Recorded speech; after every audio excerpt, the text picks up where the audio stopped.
This may be the strongest opening month for metal I've ever seen. Let's start this party with a bang! These are my favorite metal albums of January 2024, and we're starting with Vitriol with Suffer and Become.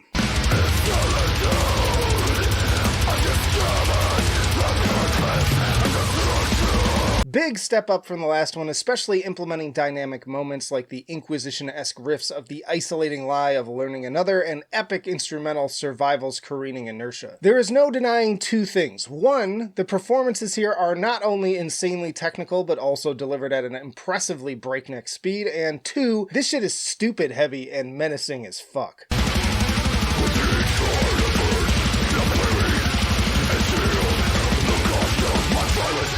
On the other hand, the sheer density of these performances and near constant at 11 mentality can be overwhelming to the point that my brain starts to go brrrr. For that reason, I strongly recommend giving this one at least 3 listens for it to fully sink in. Once you start peeling back the layers, there is so much to find here, including some subtle choral synths that are easy to miss in the maelstrom. Next up, we have Resin Tomb with Cerebral Purgatory.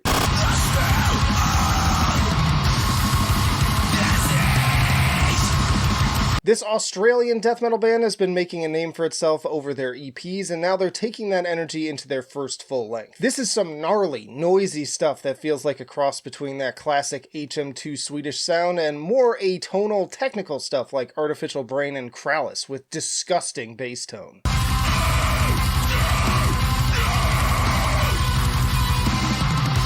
They also managed to bring in quite a bit of atmosphere, especially on the largely instrumental Cerebral Purgatory. And I love the lurching, driving groove of Human Confetti, probably my favorite song here. Room to tighten up the songwriting a little bit, but I think that these guys have a bright future ahead. Then we have Exocrine with Legend.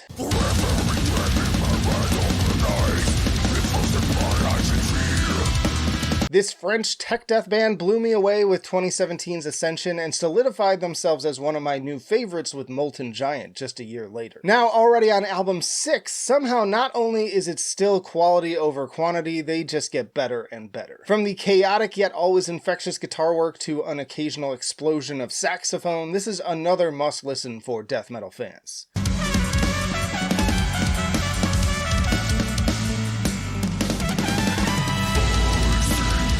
Once more, compositions run the gamut from techie groovers to more progressive and introspective territory on tracks like Dragon, and then there's the great symphonic additions to By the Light of the Pure. In particular, if you also love bands like Archspire, you need Exocrine in your collection as well. Yo, we have plenty more albums to go, but if you're enjoying the video so far, be sure to hit the like button and comment your favorites from the month of January as well. But next up, we have Cognizance with Fantazine.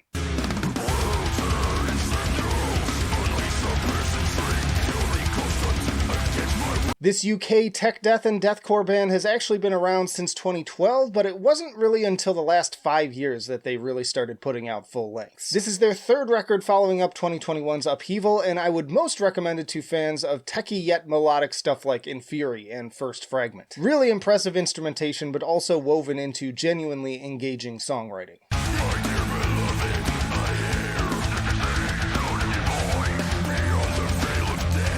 Standouts for me in particular include Shadowgraph, Futureless Horizon, and Inverse's Unspoken. That last one in particular has some great drumming and pace changes that show all members working as a well-oiled machine. Real head bobber of an album. Then we have Engulf with The Dying Planet Weeps.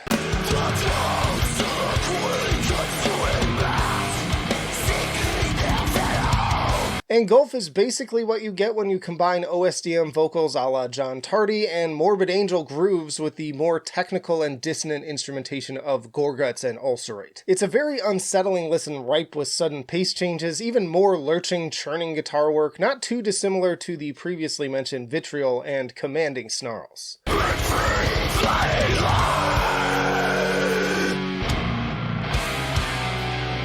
And that would be good enough on its own, but add to that a very impressive list of guest musicians from Darkened, Aborted, Alluvial, Hideous Divinity, and Near Death Condition, among others. I was already enjoying listening to this, but seeing so many co-signers from other bands I love is icing on this miserably brutal cake. And speaking of Alluvial, we have Death is But a Door.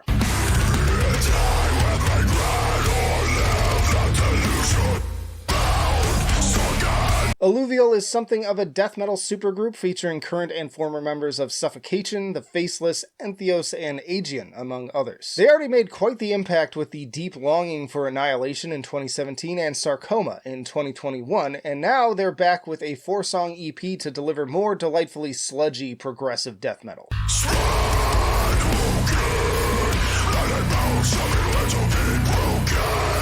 I describe Death Is But a Door as Gojira crossbred with Domination-era Morbid Angel. Its grooves on tracks like Bog Dweller and Fog Belt truly do feel like wading waist deep in a mucky swamp, but also never far from sudden eruptions of more technical material and the sudden melodic turn of the title track, making for a great closer. Then we have Sudestada with Candela.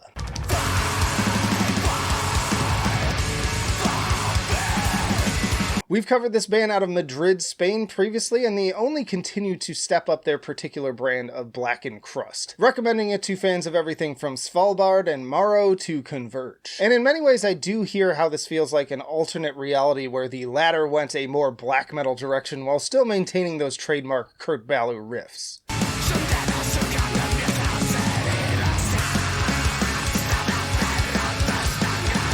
It brings that same hooky, mathy flair, but utilized within an even darker and menacing sounding framework, and then closes on a surprisingly sorrowful note with the nearly 12-minute title track. Then there's At the Plates with Omnivore.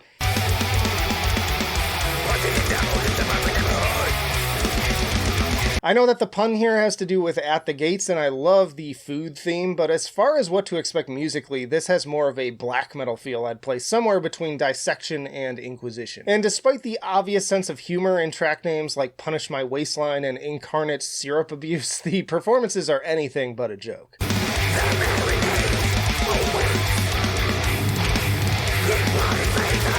Quite to the contrary, without paying attention to the lyrics, it all comes off as pretty serious, right down to the acoustic interludes. I guess tonally in that way I'd compare it to Sludge, where the theme is silly, but it never gets in the way of crafting heavy and dynamic songs. Then there's Master with Saints Dispelled.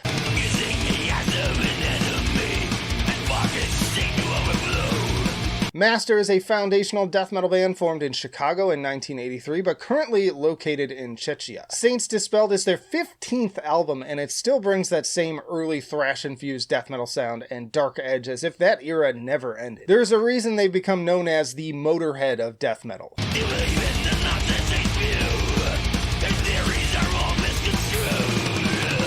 Riffs come fast and hard alongside plenty of D-beats and a vocal performance where every syllable sounds more like Paul just spewing vomit on the stage. I apologize in advance that my upcoming death metal rankings do not include their early works, as for some reason they just never showed up in any of the lists I was looking at, but rest assured if you're looking for a band that can still bring the heat after 40 years, definitely check out Master. Then we have the much discussed Cancer Christ with God is Violence.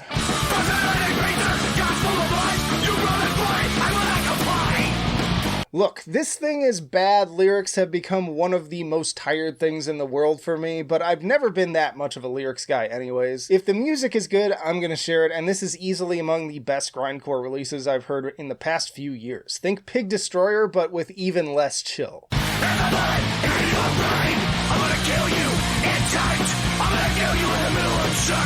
I'm sure if this had come out in the peak Tipper Gore era of parental advisory, it would have truly exploded some heads. But in 2024, not even an image of Jesus blowing his head off feels that shocking to me. Thankfully, the performances here take us well beyond just shock value with incredible energy, unrelenting aggression, and a production job that not only captures but further amplifies its venom. We also have Blood Red Throne with Nonagon.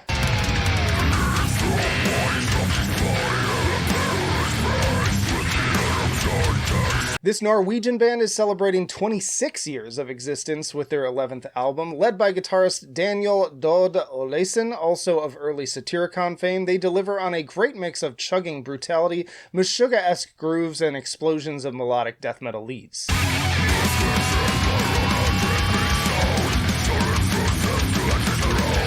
Tracks like Ode to the Obscene and Blade Eulogy in particular really showcase stellar riffing that should connect just as much with modern fans as with the old school. Great dynamics and variety while still maintaining that classic era ethos, and in that way this scratches a similar itch that Suffocation did last year. Stellar songwriting and performances capped off by massive closer Fleshrend. Then we have High Race with Dormant.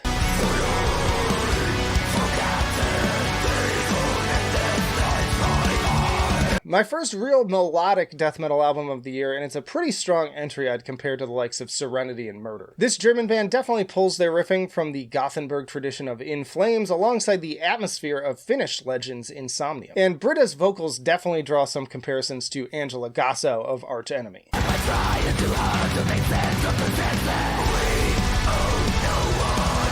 Tracks absolutely soar into the clouds with big melodic leads and stadium-worthy compositions. It's plenty heavy and headbang-worthy, but also kind of uplifting in a way that's a refreshing reprieve from the usual darkness and misery. Then there's Underneath with From the Gut of Gaia.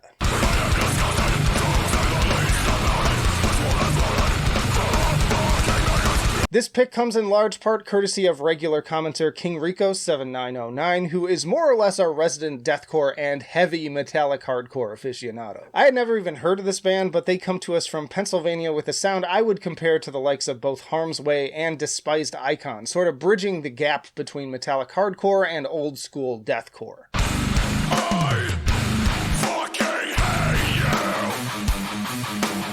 Lots of beatdown chugs, D-beats, panic chords, and general mosh pit fodder amidst deathy growls and unhinged screams. This is the first big bruiser of a record of 2024 for me, following in the footsteps of last year's End, Mouth Breather, Jesus Peace, and Mouth for War, to name a few. Core music plenty heavy to please some of the naysayers still out there, I say. And speaking of Inquisition, we have Inquisition with veneration of medieval mysticism and cosmological violence.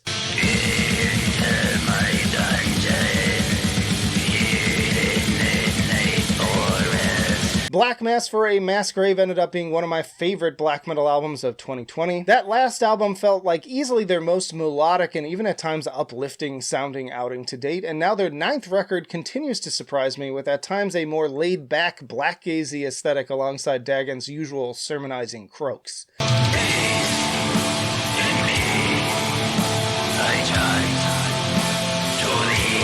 It kind of feels like they took obscure verses for the multiverse, but scaled back the satanic aggression in favor of a little bit more like Drudge. It's a pretty strange and often dreamlike juxtaposition, and while it doesn't always work, I still find myself fairly engrossed in it. Not my favorite from them by any means, but they continue to put out some of the better albums in the genre year after year. And then my favorite metal album of January was Null with As Spoken.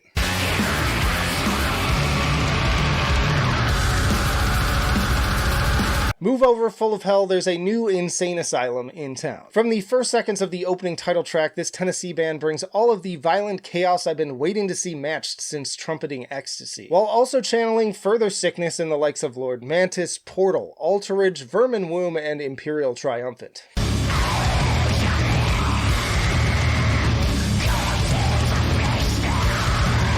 This is another spiraling vortex into oblivion with guitars like swarming locusts and blackened vocals that slice like an obsidian blade. Completely devoid of light, in fact it seems to suck down any ounce of it in the immediate vicinity. Y'all check out this playlist for my favorite metal albums of 2023, or this video for my ranking of Static X's discography now that they've released their new one. Again, let me know down in the comments what were your favorites. Subscribe if you're new here, I do videos like this twice a week at least. But that'll do it for now. Flight of Icarus signing off.